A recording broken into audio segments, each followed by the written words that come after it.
Welcome to Undertold by CM, where we tell the jaw-dropping details of Black history you might not know. Hey, do me a solid, no matter what app you're on, what other app you're listening to this on, can you do me a quick review? I don't want to sound thirsty, but I am not too proud to beg. You feel me? Just please do that. That would be great. Anyway, yes, it's Crystal Marie. I'm here, and I'm back with, as always, an amazing guest and co-host. The policy here is I write the bios. I don't care what you have to say about yourself. I write them. You do have the chance to refute any claims I make at the end. Are we good? Yes. Okay. So today's fabulous guest is Brandon Grate. Brandon is a lifestyle photographer, a communications expert, and he doesn't say this, but I think he's a model. If you check out his Instagram, you'll find a very handsome man with the perfect smile. He's looking off into the distance in Lyon, France, all these exotic places. I think he's at least good enough for a JCPenney catalog. Thank you. And here's the thing. Brandon, it's a shame that we are not filming this standing up because Brandon is a tall glass of water. I was doing a little digging while researching you, and I have two quick questions. As a self-proclaimed Golden Girls fan, do you prefer the original theme song or the R&B remix? The original theme song. Yeah. Okay. Fair enough.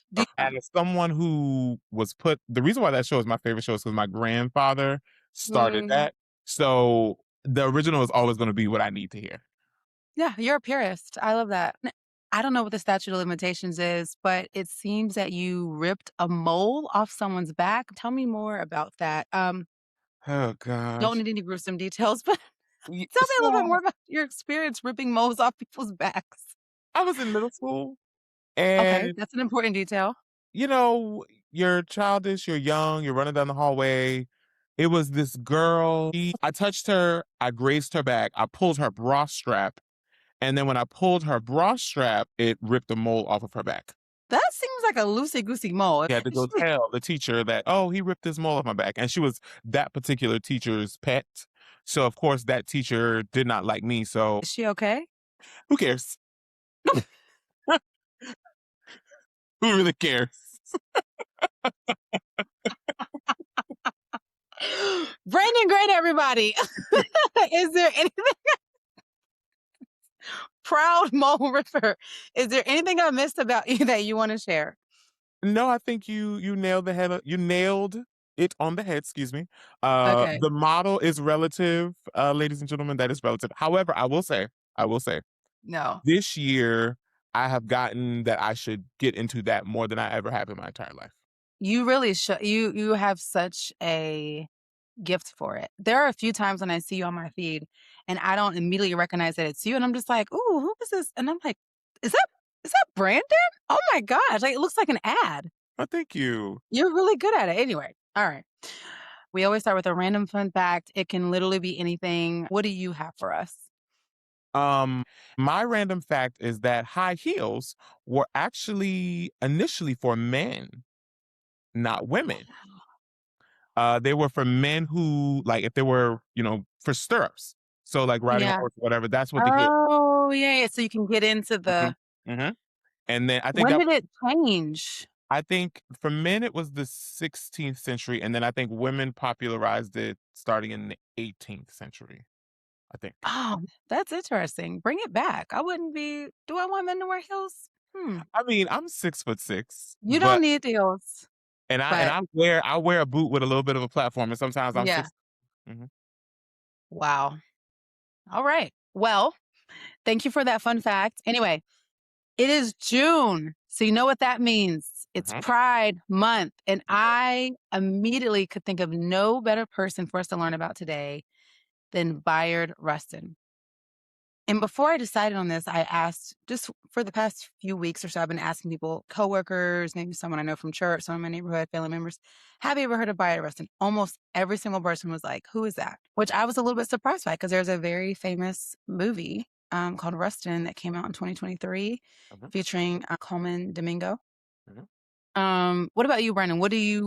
As of right now, what do you know about Bayard Rustin? Well, the biggest thing is the March on Washington, and I also knew that he was a gay man who was basically, in no uncertain terms, he was kind of like under the radar. Like people started to find out about his sexuality, and then he started to work for these political activists under like wraps. And I thought it was very interesting. So yeah. Yeah, yeah. I don't know.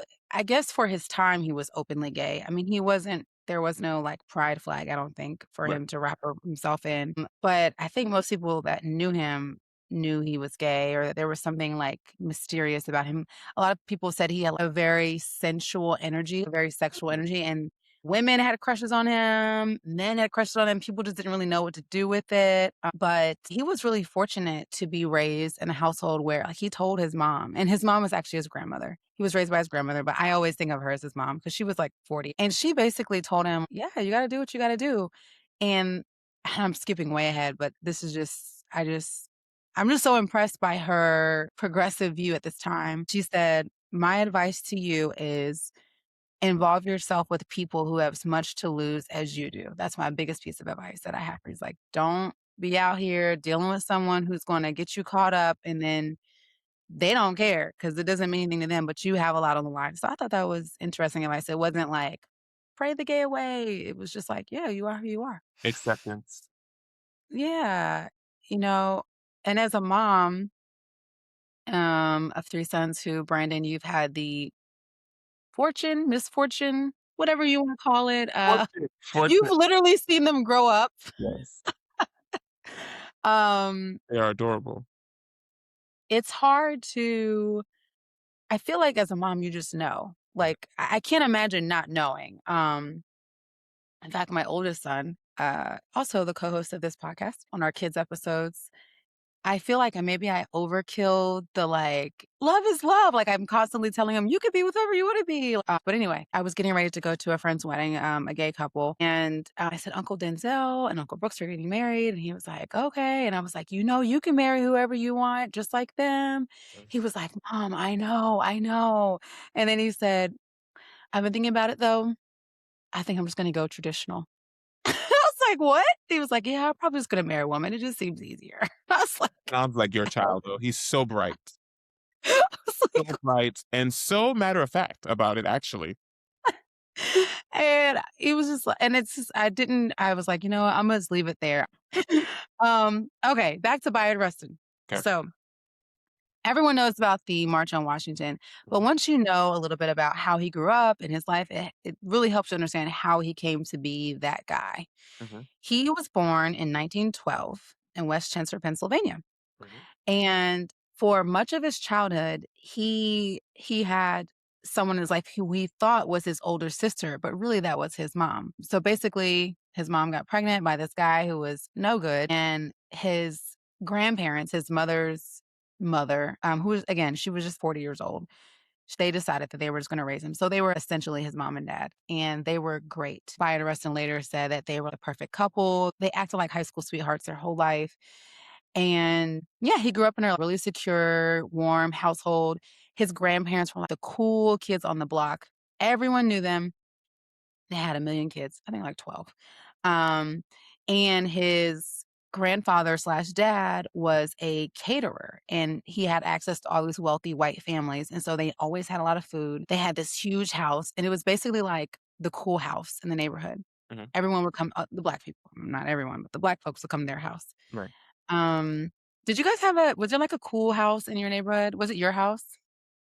Oh. So I don't know if there was necessarily a cool house, but I would Mhm. say that I was very fortunate to have a dad who was very active in the community because Yeah. he's an electrician and he always had a side business along with his actual work. And so we knew a lot of people. Everyone knew who he was in our community. So it made Yeah. a cool house, but it was the house everybody knew lived there. Yeah. Oh my god, how cool will it be, like, for your can he fix stuff now? Is he like a handy person? My father, Yeah. he is, he still I mean, my father retired a couple years ago and from his actual like 9 to 5 electrician, Yeah. but he always had a side electrician business. And now that he's officially retired from that, he works more now than he did when he worked the actual job. His side hustle. Yeah, I mean, but he Oh my loves it, god. and I don't want him to stop it. You know, when your parents get older, you're like, okay, you need to slow down just a little bit because you're not 20 or 30 anymore. But at the Yeah. same time, I'm like, if it keeps you going and it keeps you sharp, why am I gonna stop you? Yeah, I mean, as long as you don't break anything, Knock why on wood, you not? never has. Oh, man, I'm so jealous. Well, my mom's family, she has 8 brothers. They're all pretty handy, but, Oh, yeah, we'll see. Maybe I'll have some handy my kids will be handy. I'm working on it. So, in this part of Pennsylvania, there were a lot of Quakers. mhm, So the family grew up mhm, in an AME church, mhm. but his mom, who went to Quaker school, she was really influenced by the Quakers, because she'd been educated by them. The Quakers, they're known for being these peace-loving, they were abolitionists, they were anti-war, all that stuff. So, it's no surprise that that stuff will come up for him later. Mhm. But his mom was one of the first members of the NAACP, one of the earliest chapters. So she was raising all those kids. She was an activist. And because they had that cool house, whenever an activist or a civil rights leader came to town, they would stay with them. So he grew up in a house where Mary McLeod Bethune would spend the night, Oh, W.B. Du wow. Bois, all these folks just stayed in their house when they would pass through town. So in their neighborhood, it was very segregated. Mhm. And his elementary school was a black elementary school, but, and I think people always talk about how, yes, there was a lot of downsides to segregation, yeah, less resources, but also you had such community because you were all together. Right. And in his elementary school, they learned about resistance and they learned about Black folks fighting the power. One of his teachers, Helena Robinson, who was a Howard graduate, so I love that fun fact. She would have them go to old Quaker houses and check out all the places that runaways would hide on the Underground Railroad. So Oh, wow. that was his elementary school upbringing, which is pretty cool. Mhm. You're from South Carolina. I am. Georgetown? Correct. What was your understanding of Black history? What did you learn in school? Was it Um, like Martin I Luther mean, King? yeah, I mean, it was the typical. I hate to say typical because that Mhm. sounds bad. That sounds like it No, does I know make what you them correct. mean. But it's the typical, African American figures that you see, like the popularized, the Martin Luther, Yeah. the Malcolm X's, the Madam C.J. Walkers of the Oh, world. you learned about Malcolm X? Hmm. That's pretty cool. Like touch on it. Like you Yeah. really had to go and research because I was one of those. Yeah. 'Cause I was always inquisitive. I think that's a Gemini in me. So you just go Mhm. and see like, oh, who is this person and what was their story? So things like that. Yeah. Yeah. I did not I certainly didn't know about Bayard Rustin. Yeah, yeah. Yeah, but he sounds like he had a pretty robust situation. But then by the time he got to high school, Mhm. there weren't enough Black high schoolers, so it wasn't segregated. They all went to school together. Okay. Now, even though this city was segregated, there was a lot of discrimination. Mhm. Bayard Rustin was that guy. Like he won their highest oratory award. He earned letters in track and football. He Oh, wrote poetry for the school magazine. He was a lead actor in all the plays. He was in student government. And he was one of the commencement speakers at his graduation. oh. So, yeah, I mean, he was definitely You look like layered. I know, right? Like he was I mean, and I'm gonna share some pictures. I'll see if I can find some. I mean, I saw a lot in the documentary. He was very handsome. Like Yes. he was just like a striking, good-looking, tall, not as tall as you. We all can't be Brandon. But there were just certain things that he noticed. So if he wanted to practice football, the spaces would be closed to colored folks and he couldn't go. So he knew early on like that, yes, he achieved great things. And even though the entire city, white and black, knew who he was Mhm. and he had, a fan base basically, there still were just things that he just couldn't do as a Right. black person. So he graduates and in 1932, he earned a music scholarship to Wilberforce, which I learned was apparently the first school for Negro students. And he sang in their quartet. He Mhm. kind of reminds me of Paul Robeson in that he just randomly is like really good at sports, but also at music, but also he's a nerd. Like maybe that was just what people were doing back then. Well, I think, you didn't have like when you think about the world now, kids grew up on tablets and iPhones. Back then, to know anything, you had to read. So people were very smart. And I'm sure in his household, his mother and father definitely like, He hey, ain't playing no we games. have these people coming here. You need to know something. So it Mhm. was just ingrained in his life and his upbringing. I feel and I don't know that it's a good or a bad thing. I feel like now people really have like a lane and that's like Their thing. their lane. So he's at Wilberforce. You know, there's all these like murky details about why he moved from here to there. Mhm. I have a feeling, and it's kind of implied in the book that I read. Um, that when he would engage in homosexual activity or something would happen, then there would be an issue and then he would have to leave and go somewhere else. I don't exactly know what happened, but for whatever reason, he ended up leaving there and going to Cheney State, which was much closer to home. Mhm. And there he was mentored by the school's president, which was really cool. And he started teaching at his hometown elementary school at the same time. And that is where he formally became a Quaker. So he'd always known about Quakers. His mom was kind of a Quaker, but this is where he decided, I'm with the Quakers. Those are my peoples. Cool. And he started to learn more about like the anti-war movement and being, a pacifist. And but then in 1937, he left there and he moved to New York City. That's where his sister lived and where he had frequently visited. And this was also around the time where he started to really explore his sexuality. Like I said, he talked to his mom about it. She said, "Be careful who you associate with." But they accepted him. They never tried to make him change who he was. I love that. Yeah. Um, Also, by the way, and this will be relevant very soon, I'm wearing my shirt from Pose, which is one of my favorite shows of all time, Mhm. um, featuring the mother at a drag event. And when he moved to New York, he had access to drag ball. Have you ever been to a drag ball? Well, yeah. Wait a minute. I don't know if it was called a. Well, yeah, actually, yeah, I have, yeah. Because I've been to, I had to think if they actually called it a ball that I went to, but yes, yeah. yeah, I went to a dinner. It was like a drag dinner where they sang and walked around and stuff, but it wasn't a ball. I need yeah, to go to a ball. But anyway, when he moved to New York, he got to see all that rent parties, cabarets, clubs, Greenwich Village, and he also joined a chorus. He was in a musical featuring Paul Robeson, who we just mentioned. uh-huh, So he's still figuring out where he's at. I mean, you're an elementary school teacher here, then you're singing on Broadway over here. He's kind of just figuring out where he's at. yeah, And when he was in school, he had done, a lot of pacifist work, just speaking about nonviolence and being opposed to wars. So he already had some of those ideas percolating. He admires men and women, yeah. black and white. His biographer describes him as having the lean, muscular body of a track star, large, dark brown eyes, caramel colored complexion that demanded attention and won admirers. It's like, oh, do you have a crush? He was very much so you could tell in his prime. Yeah, that was yeah. Yeah, in his prime, he was that guy. So this is the time where he joins the Young Communist League. And this is something that ends up following him for the rest of his life. It becomes a whole issue. He was protesting with them.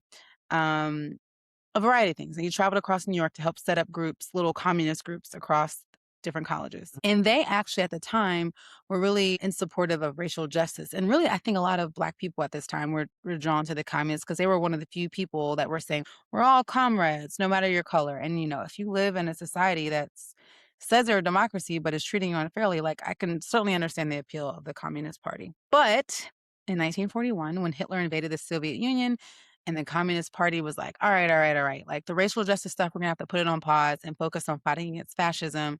Then he was like, never mind, nah, I'm out. So he left the Communist Party at that time. But it's always gonna plague him, following him like he's a communist, he's a commie, he's a commie, no matter, whatever happens. So I always was taught that Luther King was kind of the guy who came up with the whole idea of nonviolence. I did not know that it was, I mean, I knew about Gandhi, but I thought it was really MLK that brought it to the United States, when Mhm, in reality, as early as the 1930s, mhm, Black leaders were studying Gandhi, and many of them even traveled to India to learn more about nonviolent civil disobedience. And one of those people is Bayard Rustin. So he actually planned a trip to India, and he was gonna meet Gandhi, but Gandhi was assassinated, but he still went and he met with the leaders who worked with him, and he learned all about that stuff, which will come in handy because he ended up being an advisor to Martin Luther King and teaching Martin Luther King in the '50s all of what he learned about how to enact nonviolence. I think people think that nonviolence, civil disobedience, nonviolence is just showing up and smiling even though people are beating you up, but it's actually a very specific way of being, and you have to be trained to do it right. You have to be trained not to flinch when someone is beating you over the head with a broom handle. And I don't know, I got that training in me. I don't know, but I don't think I do. Mhm. I don't really see too many people putting their hands on you though. I just- True, I true. just- like, I would hope you would know better than that, but, yeah, I yeah, just don't feel like that would be a smart move. no. So like I mentioned, in the 30s and in the 40s, or actually in 1941, he joined the Fellowship of Reconciliation. That is this Christian pacifist organization. 1941, what's happening? World War II. World War II was this is a weird way of saying it, but it was the most popular of the wars that we've ever had. It was the only war that everyone was like, yeah, we should be in this war. It's not like Vietnam or right now what's happening in Iran. People were like, yeah, this is for a good cause and we should do this. So it was kind of a hard time to be in an anti-war group because people were like, well, you're not patriotic. But Bayard was on that. He was inspired by Gandhi. And so we all know about Rosa Parks in 1950s and how she refused to get up from her seat. But I think most people know she wasn't the first person to do that. People have been doing this for a long time. But there was an incident in 1942 for Bayard Rustin where he did something similar. So this is the story as he recalls it. I was riding in a bus. He's on a bus trip from Louisville to Nashville. He was wearing a red necktie. It was hot and I had it open and it was dangling. And as I boarded the bus, a white woman was sitting with a child on her lap. And the child, as I was jiggling for my ticket and my tie was flying and my bags were going, and the child reached over and grabbed my tie. And the mother hit it and said, "Don't touch a nigger." I had not seen this kind of thing before. So I went in the back and I sat down and I began doodling in the back seat all by myself.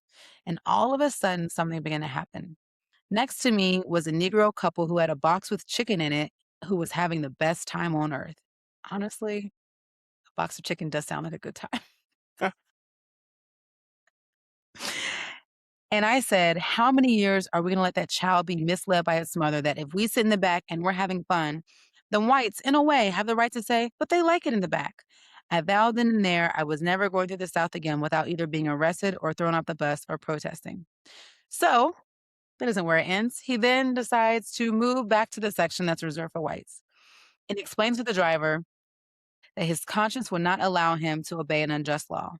Finally, the driver called the police, and when Rustin still refused to move, the 4 officers proceeded to beat him in front of the other passengers. Hustled into the back of a police car, he found himself shaking with nervous strain as the police verbally abused him on the way to the station. Once there, they forced him through a gauntlet. So basically, he's walking through this aisle of people that are just beating him up. They tossed me from one to the another like a volleyball, ripping his clothes along the way. But throughout the entire ordeal, Rustin maintained a Gandhian posture of refusing to fight back physically, attempting to communicate with his assailants, and holding out the religious grounding of his disobedience.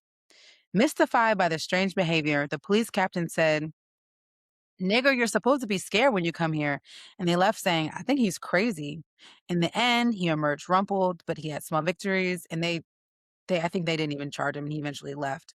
Um, but yeah, he once he got this Gandhi stuff in his system, he was just like, "Let's go." Yeah. I mean, that was in 1941. That was way before some of the more famous boycotts. So he was recruited, like I mentioned, to the Fellowship of Reconciliation, which was a mostly white pacifist group.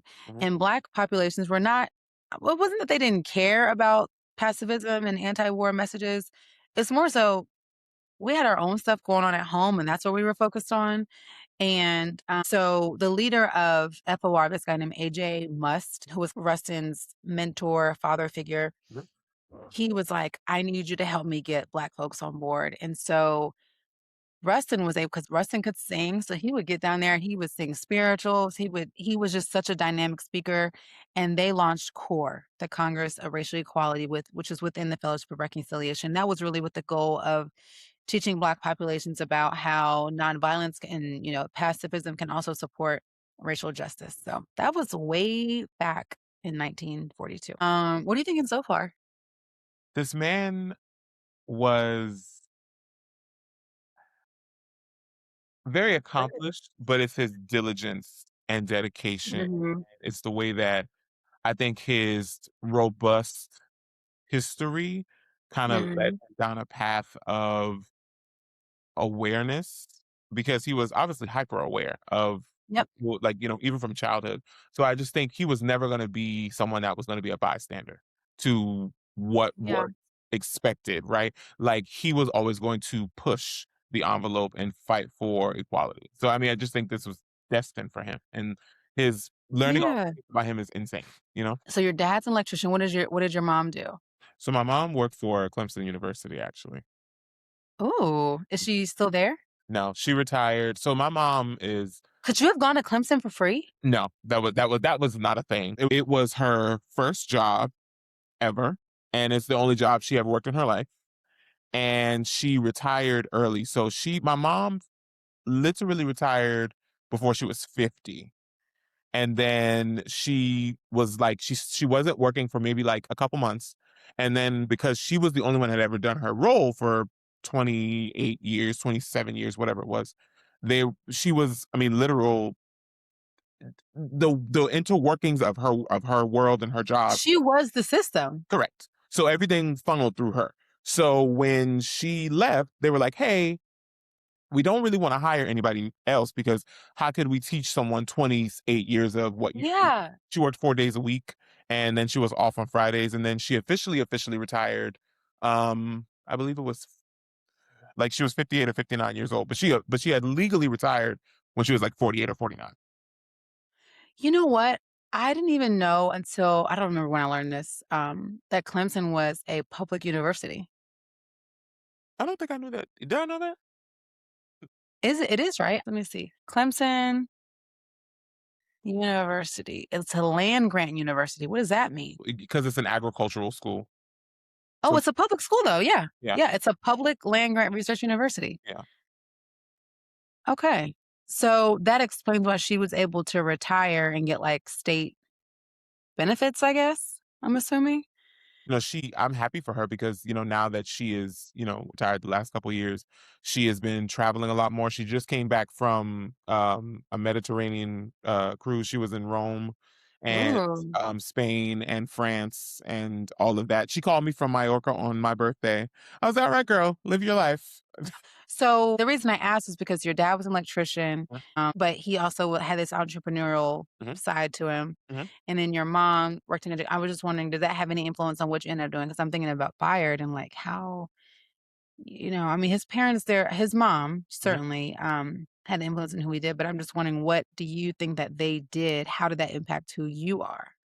I think my parents both have really strong work ethics. Mm-hmm. My Yeah. dad specifically, and humility was just such a big thing in my childhood, Yeah. like watching them.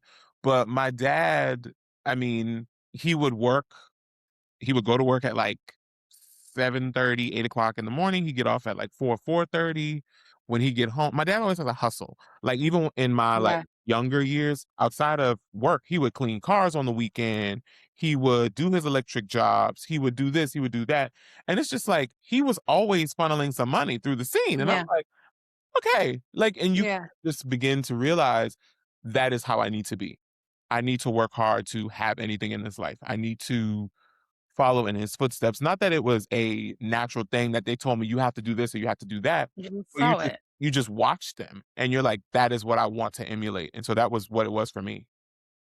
Yeah, because you have a couple career situations Yeah. happening at the same time. Yeah. Yeah. I feel like it's fun to do that. So, this is when we start to really get into how he starts to shift Mhm. primarily from really speaking on the pacifism, which was a very white centric movement, over into civil rights. And he meets this guy who I love, who I think deserves his own episode, A. Philip Randolph. Now, A. Philip Randolph, who was portrayed really well, by the way, in the Rustin movie by what's his name? Glenn Turnley? I don't remember. He was on a different world. But Oh, anyway, Glenn Turman? Is this yeah, I think that's his name. He did a great job. But he had in the 40s, I didn't know this either. Everyone knows about the March on Washington 1963. A. Philip Randolph had planned two previous marches, but had called them off. So basically, he would play a game of chicken. He would say, we're going to go march 100,000 of us in DC if you don't desegregate the military, if you don't offer jobs to Black people within the federal government. Mhm, And every time he would get really close to having the march, and then the government would concede to whatever he asked for. And so he would call off the march. mhm, And every time he would call off the march, people would be upset. They were like, we still want to do the march, including Bayard Rustin, who was at this time had met A. Philip Randolph, who was a labor leader And he mentioned he wanted to do these marches to show civil disobedience as a means of striking at Jim Crow. At this time, like I mentioned, Bayard Rustin's getting Black folks involved into the anti-war movement, but there was also this thing that you could do at this time. You were a conscientious objector. Basically, if I get drafted to the war, I'm objecting because of my religion. I think that was really the main way you could get out of it, is to be a conscientious objector. And if you were a Quaker, you qualified.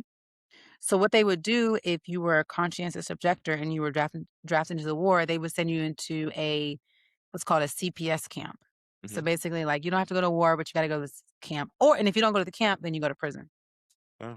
So at first, he submitted this conscientious objector thing. It was approved, and then I think that December, end of 1943, he received a summons to, all right, you don't have to go fight, but you have to go to this camp they were basically work camps. They didn't have enough food. It wasn't an ideal situation. It wasn't as bad as prison, but it also wasn't great. And then he was like, you know what? On second thought, I don't want to go to the camp either. And so he didn't show up. So then you get marked as a delinquent and then you can get arrested. So for the second time in his life, he's arrested January 12th, 1944, and he was assigned to 3 years in prison. It becomes news, it's a whole thing. They put all the details in his hometown newspaper, and a lot of people in his family were embarrassed, but not his mother, she's my favorite person. His mom said, she basically said, I don't want him to be in prison, but he has to follow the dictates of his conscience. She's a good Quaker. She was just like, look, he doesn't want to go to war. He doesn't want to go to this camp. He's just following what he believes to be true. So, yet again, he's in trouble with the law. What's so funny about this is what I love about his mom is when I was at Howard 5 years ago, I don't know, 20 years ago, I remember there was a women's rights march. This is how long ago this was. Hillary Clinton was, I wanna say she was a senator, and it was just a women's rights march, and I went, it was all over the news, and I remember my mom called me, and she was like, "You're not down that march, are you?" And I was like, "Yeah, of course I'm at the march." And she was like, if you are at a march when you should be in class, I'm not bailing you out. So my mom is not a Quaker. No, She not was like, get your tail to class. You are up there to go to school. You are not up there to be in a march. you Thankfully, I was didn't an get arrested. educator, okay? And it wasn't even a protest. It was just women's rights march, whatever. I love my mother so much, but also shout out to Ma Rustin, who was down for the cause. So before he goes to prison, he spends his first 10 days in jail and he is turned from jump. Like from jump, he's like an activist. He starts protesting that the dining hall is segregated. So they put him in solitary. So the whole time he's in prison, which ends up being 28 months, because he's kind of famous at this point. Not famous, but he's like well known and he has people on the outside that are advocating for him. Yeah.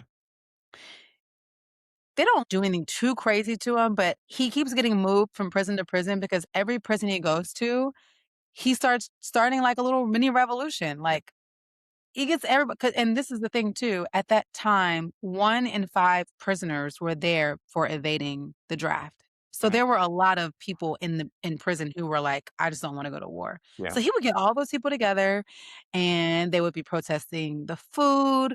They would protest the segregation. He'd get them singing freedom songs and just not following orders, just nothing crazy violence, but he just was like, I don't want to do what y'all tell me to do. And I'm gonna have all my people with me and I'm gonna turn everybody in here into a rabble rouser. So there's all these letters of corrections officers writing to the warden, like, what can we do? And he would just move him somewhere else. He would just do it there. That's what he did the whole time. Yeah. He did get beaten pretty bad once with a broom handle. And he just covered his head and said, you can't hurt me, even as they're beating the brakes off of him. But then all the other people start doing it. They start beating the other people and they all do the same thing. These people were serious. Now, before he had gone to prison, he met his boyfriend, this guy named Davis Platt. Um, I don't know if he's still alive. I know he was alive for the documentary that was done a few years ago. The thing that's interesting about Bayard Rustin is all of his boots are still alive right now. And so how is that possible? He liked young men. So he was he was 31 when he met 19-year-old Davis Platt. And He said this dude, it keeps me young. I mean, it's legal, I guess. Sure. He loved young white men specifically, like, that Yeah. was his bag. Yeah. That was why, and this is not, like, a real spoiler, but, that was one of my issues with the Rustin movie is he has a black boyfriend in there. I'm like, "I ain't never heard of Bayard Rustin having a black boyfriend." He just loved young white men, like, that was his type. And it made no sense because Coleman is married to a Hispanic white man, so I was just like, "It's on brand, guys. Keep it going." I feel like they cast people that do that in roles of people that do that. Like, it's the thing. Uh, I yeah. But Coleman Domingo's story of how he met his boo is very sweet. Oh, I've it's heard it a fan million times. I love it. It's such a good story. For those of you guys don't know, you should look it up and let him tell it to you. But basically, he saw I was on CVS or Yes. Walgreens, some pharmacy. They saw each other. They locked eyes. They had a moment, but they didn't exchange information. Then Colm Domingo saw him on Misconnections. He was describing him. They connected and they've been together ever since. Mhm. It's adorable. Yeah. But yeah, so he met this guy, 19-year-old Dave, while he was going to college campuses talking about pacifism. Mhm. They fell in love. Byard was a little bit of a playboy. He was never very faithful, but Davis was like a pretty serious-ish relationship for him.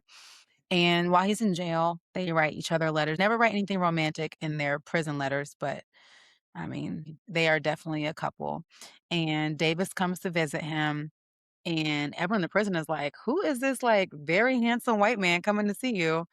And, I think people in the prison kind of figured out what his deal was. He also got written up in prison for being very affectionate with other prisoners. So he had some booze in prison as well, as it turns out. But Davis was his main. So Platt visited him, gave him a mandolin, an instrument so he could play music.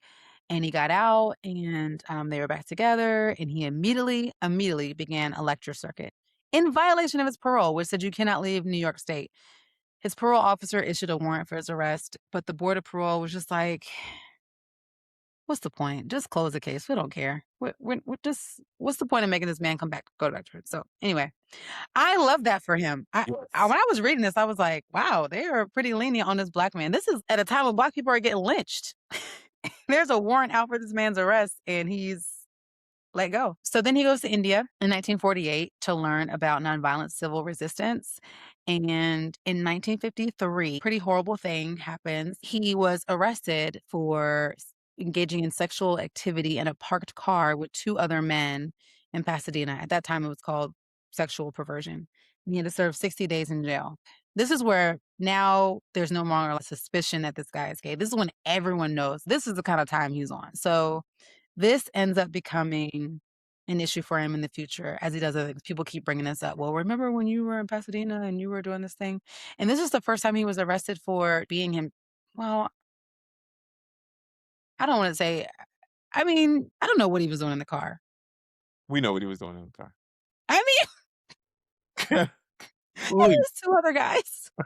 I don't wanna first of all, do whatever you wanna do. I mean, I also feel like think about it, like, when you're a teenager and you're trying to be messy. You don't have a house. That's why teenagers act up in cars. I'm guessing that they were in a car because I don't know what their other options were. I don't know what was going on. I don't know.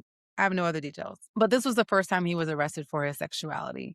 And the reason why I hesitated is because it wasn't because he was gay. It was probably because he was doing gay things in a car visibly. But I mean, I don't know that they would have done that if it was with women. I don't know. So That is a great question that we'll never know the answer to, but that is a great question.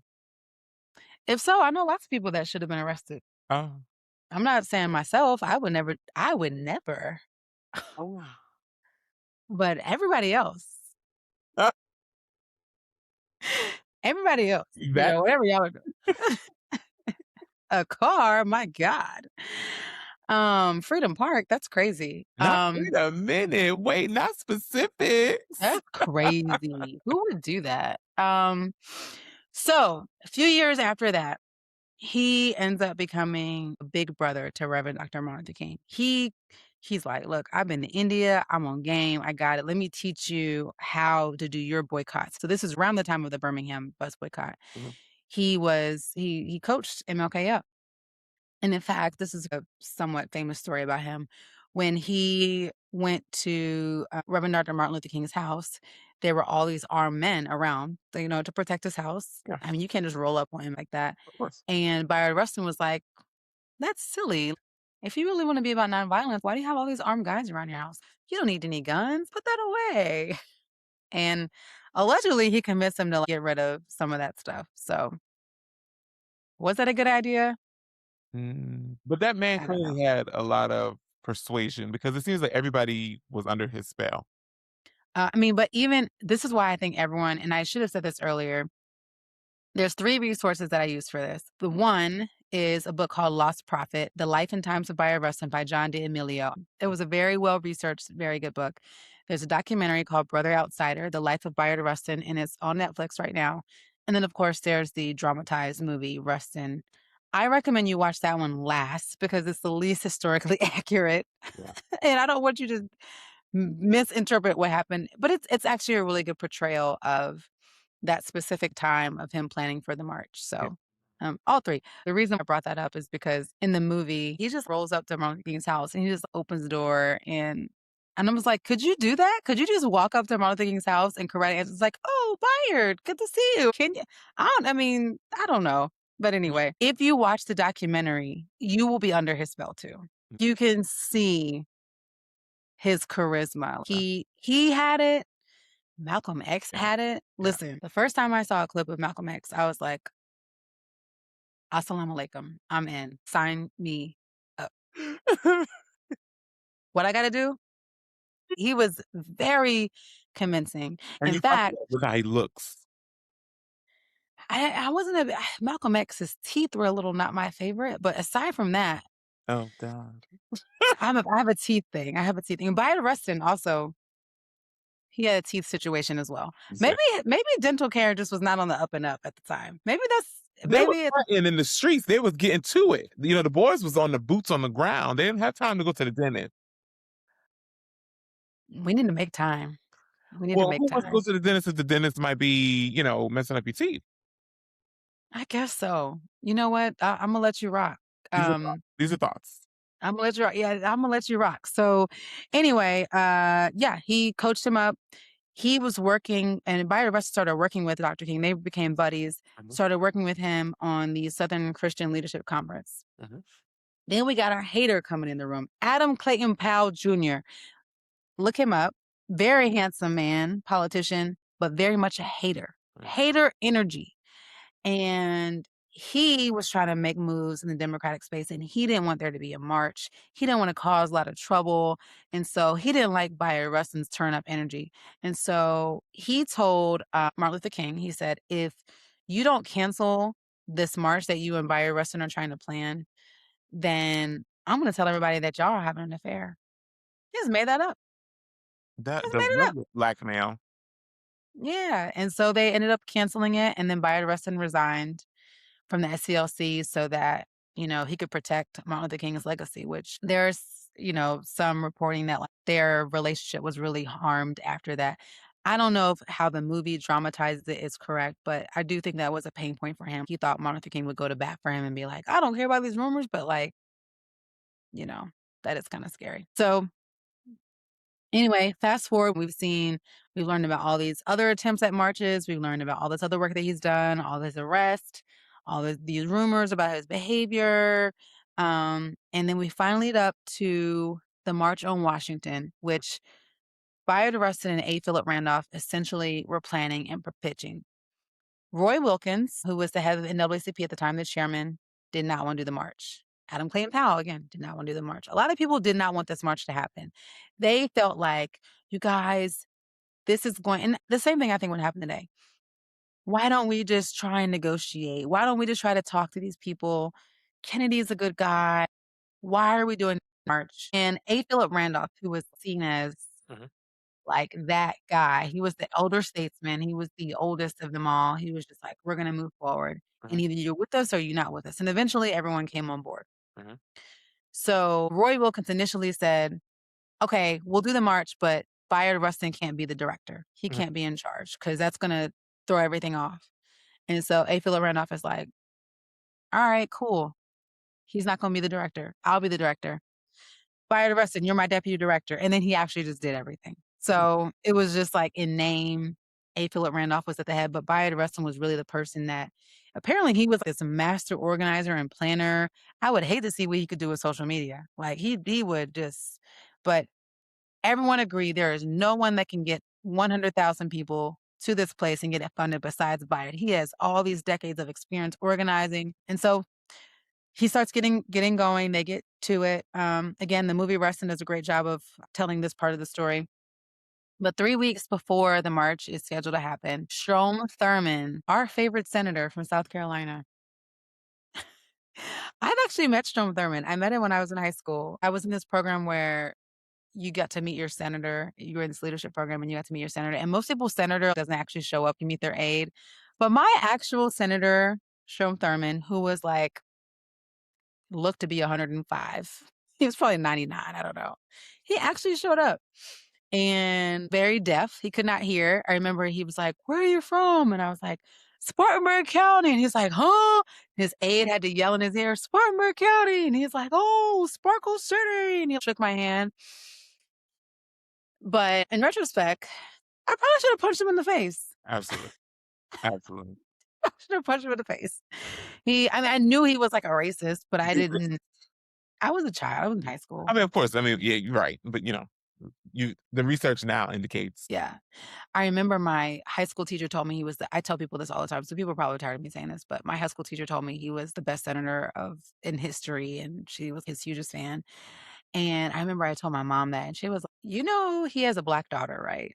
And I was like, "What?" And I told my teacher, and she was so offended. And she was like, "How dare you say something like that?" Fast forward a few years later, he dies. His daughter, his black ASS daughter, writes a book detailing how he raped her mom when her mom was 15. And yeah, he paid for her education, fully admitted that he was her dad. Also, she looks like Strom Thurmond with caramel skin. She has his exact face. If you Google Strom Thurmond's daughter, black daughter, it is Strom Thurmond with hair. No offense to her. May she rest in peace. Anyway, Strom Thurmond, this racist, he attacks the march because he says the organized sex pervert, he's a communist. Black people are fine. They're doing well. Black people here, they've got refrigerators, they've got cars, they are living their best life. What they want to march for? And again, people are like, we got to get Bayard Rustin, not associated with this event. People that are starting to attack the march. And Martin Luther King stood 10 toes down. He was like, nah, he's not a communist. He's a good guy. He's the man for the job. And as we all know, the rest is history. The march proceeded. It was the largest march to date, as far as size. There was not a single fight. It was completely peaceful. I think they planned for 100,000 people, and there was anywhere from 200 to 250,000 people there. It all just went off without a hitch. It was beautiful. I don't know. I wish I was there. Yeah, that was a moment in history for sure. Yeah. Do you know anyone who was there? Anyone in your family that was maybe there? I don't know. No, I do. I wish that was a question. I mean, the person that I would, well, not to say the person that I would ask, but because my grandparents are of the age that they would probably know, but my great grandmother lived to be 99, and I wish now looking back, there were certain things, but And I was asked her. young then. I wish I could have the opportunity to ask her. Well, I did ask my grandmother, and she was like, I was busy. Not she was busy. But she was. She had 11 kids. Yes, Like, she couldn't go to a march. What was I thinking? that's true. I remember I was so disappointed. I was like, "Grandma, oh, yeah, you were very much alive, and you were, like, 40 years old at the time of the march. Did you go to the march?" She was like, "No, I was at work She said, raising these I had to kids." make meals and things for these children. I was like, "Oh, my bad." I was so disappointed. Anyway, so the march happened. Now he's famous. He actually spoke at the march briefly. And after that, he continues with civil rights work. He kind of pivoted at that point, though, from being like this hands on protester, getting beat up, getting arrested, turning up everywhere. He kind of pivoted to, and some people will say negatively, some people, he gets a lot of criticism for this period in his life. He started to say, he started to be a lot more pragmatic, a lot more practical, and say, okay, we have got to be reasonable. And both political parties suck. We got to figure out which one sucks less and go with that one. He moved away from, this is right around when the Vietnam War starts, Okay. and people are expecting him to be this huge anti war guy. And he was like, yeah, I don't think we should be in Vietnam, but I'm not putting my energy into that right now. I'm just focusing on what's happening here in the United States. And people were really disappointed. You're the anti war guy. And now you're like, Mm, I don't know. I mean, I'm not into it, but y'all got it. And so, yeah, he went to a Senate hearing in 1967 and they asked him about it. And he was just like, I'm just focused on the rights of the people here. And his interest in Vietnam was more so about, well, I don't like that Black people are disproportionately being killed in Vietnam. Let's talk about that. He had a very Black lens from there moving forward. Now, that is a generous interpretation of events. Yeah. Other people say because he then started working for the A. Philip Randolph Institute, which was funded by a labor group and who was kind of, they weren't, once you have like, you can't just say whatever you want to say. And so they believe that was the real reason that he wasn't super opposed because he didn't want to mess up his check or mess with his money. Mhm. Honestly, and as someone who had been arrested several times, the last time he got arrested was, when he was having the relations in the car. Eh, Maybe he was like, I don't want to go through that again. yeah. I don't know. He spoke at the sanitation workers strike in Memphis in 1968. Mhm. He is the one who encouraged Martin Luther King to go to Memphis to support that strike, which is kind of sad because the first time Martin Luther King went in March, it was not organized. It was a riot, it was chaotic, and it started, it got violent. And then Bayard Rustin was like, we have to go back again, and this time we'll plan better. And that's when Martin Luther King was assassinated. So he did, I mean, I hope he doesn't hold himself accountable for the reason why that happened, but he did organize a memorial march that happened right afterwards, and where Coretta Scott King and her kids, they marched. They were, we're going to continue marching even though my husband was killed and, for this cause. And so he helped organize that very peaceful march. So, what do you think starts to happen? Where do you think Black people's head is at? Like, as we get out of the civil rights movement, as we get into the 70s, what are the vibes? Are we still on this peaceful, we shall overcome? Where are we at after that? Yeah. In my mind, I kind of feel like it's a toss up. Like we're still kind of there because we still have the anger, but then we're also like, it's getting better. So should we calm down? Like, should we slow down? You know what I mean? I feel like it's a This is when we start turning up. This is when the Black Power, the Black Panthers, yeah. this is when Stokely Carmichael and all these people start following police officers with long barrel shotguns and saying, like, Well, I what mean, up? it's yeah, and it's post MLK too. So I mean, obviously people are Yeah, enraged. Yeah. yeah, people are mad. Yeah. Bayard, not feeling it. What are y'all doing? What are y'all doing? He was just like, and he was always, maybe because he had all these young white boyfriends. I don't know. He at Does this not have it. point is like probably Yeah. he is like, we need to be getting along with the white people. I don't want to do this separatist stuff. He actually said, let me see where I put this in my notes. He actually said Black power is just a psychological purgative, whatever that means. He was like, it's not a real thing. There's no such thing as Black power. He was like, Black people have guns and they have tanks. You don't have any power. Stop wasting your time. He was kind of a wet blanket. I'm curious to know like where his shift. Like, it could have been partly that, but I don't know if it's like he had been doing it for so long that maybe Yeah. tired. Yeah. You nailed it. So that is actually exactly what one of his friends said. One of his friends said he was tired of doing things the hard way. Yeah.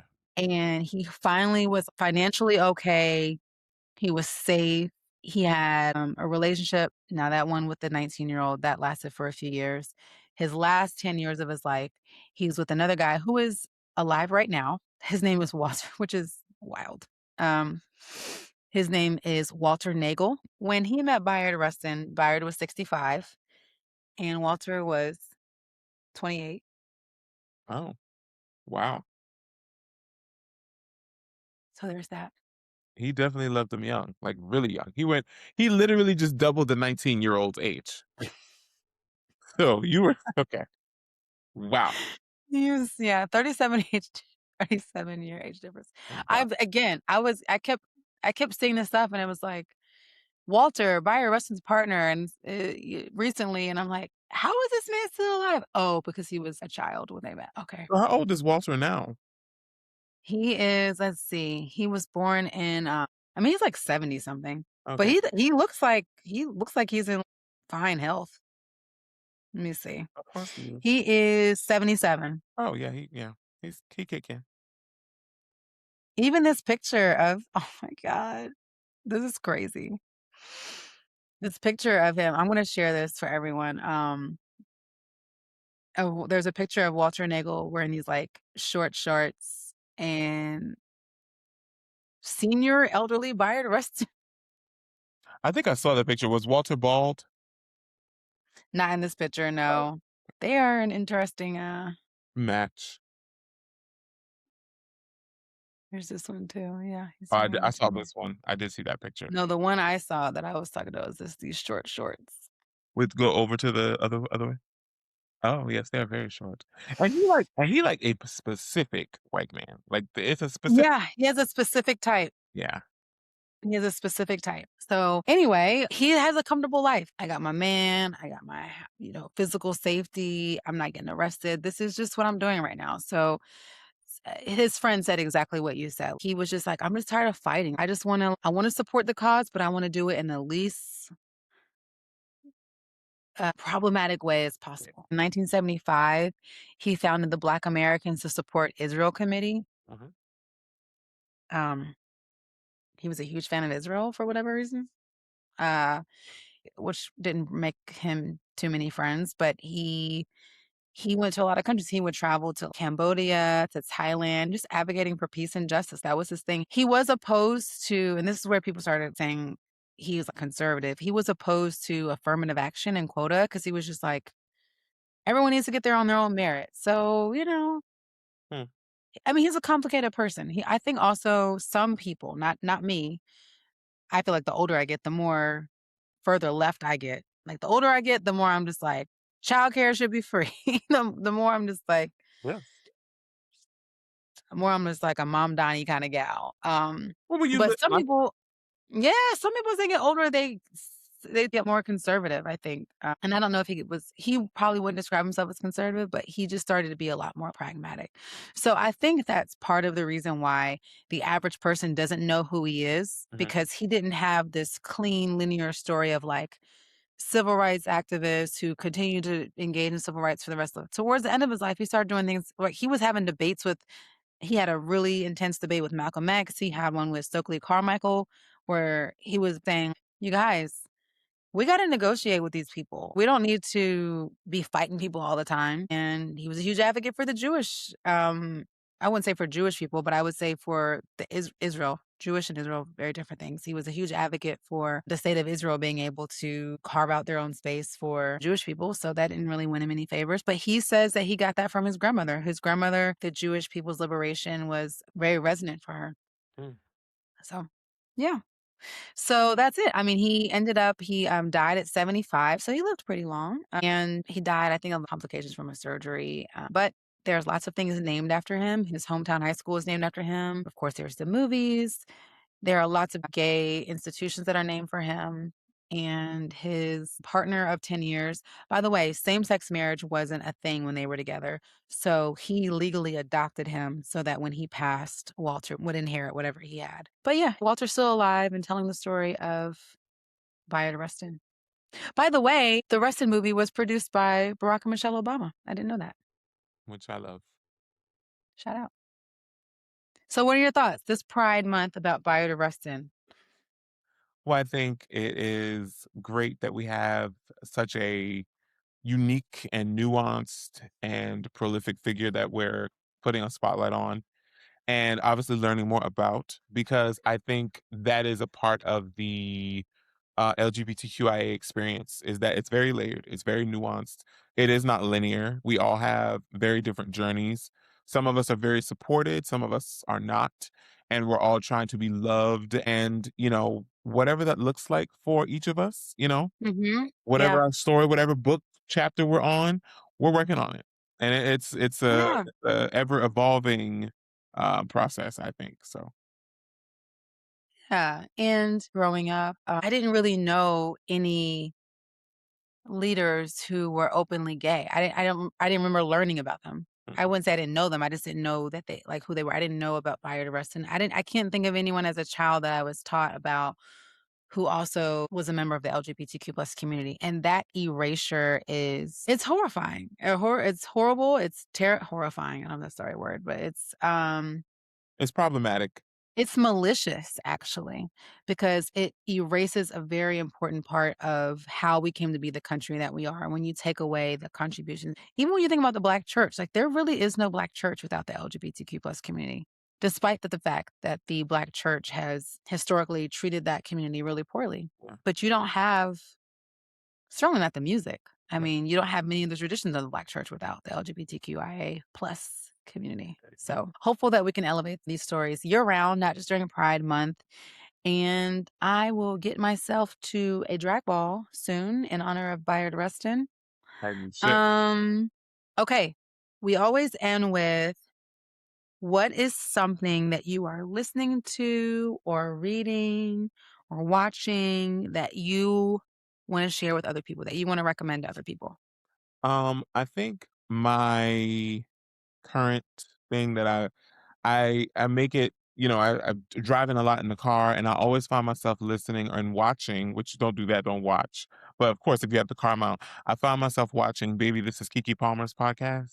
Listen, I need to hear. Listen to Kiki Palmer. Yes, but it's on YouTube, so you can put it on the Safari, play it because every episode is at least about 50 minutes or more.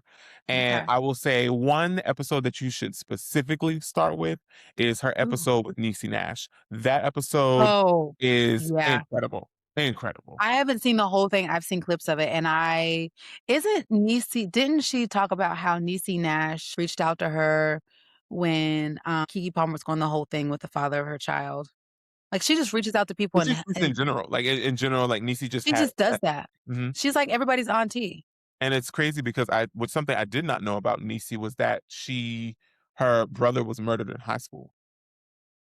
Okay, I did listen to this episode because that was a good you're right, that is a really good episode. It's phenomenal. Um, I she watched is it phenomenal. Her story, just how she and but I remember she talked about when her now wife, their story, and yeah. about how they met Yeah. and how I think she said they could come over and, like, cuddle and watch TV or something.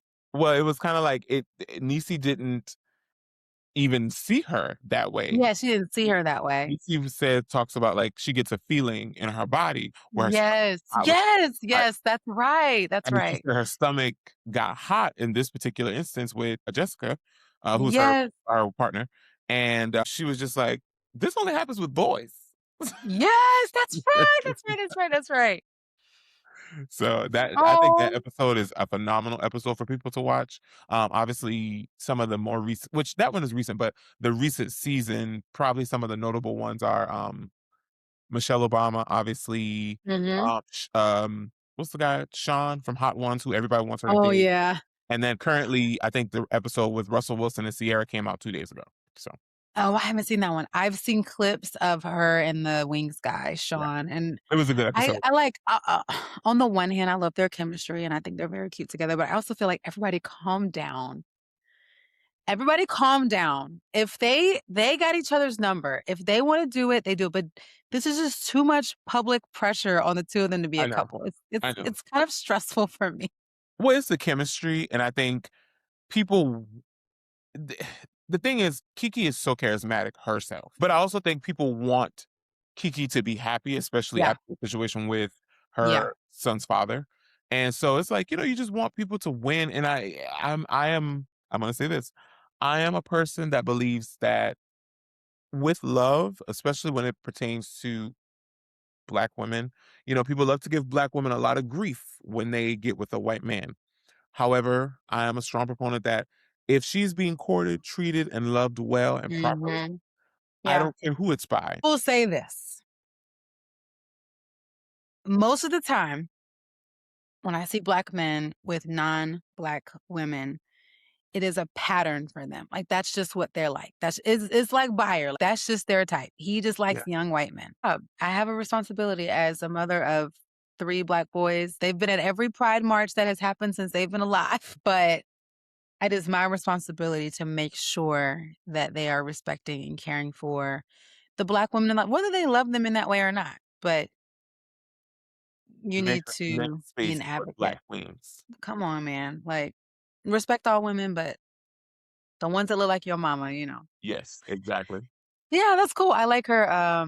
I like her. I need to listen to it more. Okay. Well, thank you, Brandon, for joining us today. If someone wants to hire you, what should they do? Where should they go? You can go to my website, which is www.brandongrate, like a steel grate in a road. That's right. GRATE. .com, and it's not gate, it's great, because some people for some odd reason can't see the R. I don't know what's happening. Or they can go to my Instagram, which is my first name Brandon, last name Grate, steel _. Yes. And I recommend you all go to that Instagram just for funsies because it's beautiful. And the red cape, I was just looking at that like, oh, luxury. Thanks. Yeah, that was my, I love a cape moment. Yes, we love a cape moment. All right, thank you all. Thank you all for listening. Please like, please subscribe, please share, please tell a friend, and we will see you next time. Happy Pride. Happy Pride.